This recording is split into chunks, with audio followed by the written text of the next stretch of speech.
John is a co-founder of the Linda Norgrove Foundation, and from day to day he basically runs it. It's a very small charity, but alongside his wife he keeps all the trustees in the loop, really coordinating the charity work, and is very much the spokesperson and face of the organisation. He's very open, very active, very ready to do things, and entirely inspirational. His commitment is tireless.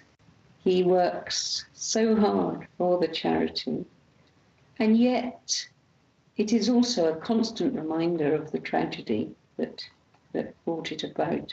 Linda, their oldest daughter, was working in Afghanistan, and she was very sadly taken hostage, and during a rescue attempt was killed.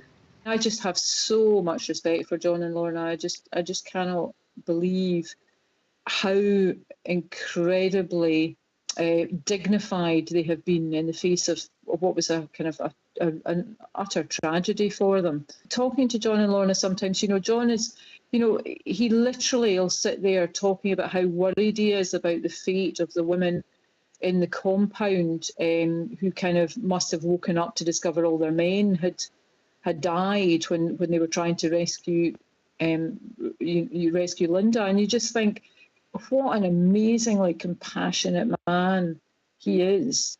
I chose to nominate John for this award because he absolutely inspired me when I met him and I saw all the work that he was doing. I thought that this was an excellent chance to really appreciate him and show him, give him credit for what he's done. John is, I think you just say John is one of life's characters, John actually clearly from the way he behaves does have an enormous heart and an enormous amount of compassion.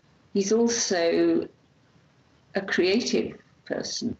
He makes wonderful things that actually work in a practical sense. John is particularly worthy over and above other alumni because of his dedication to some of the most vulnerable women and children in the world.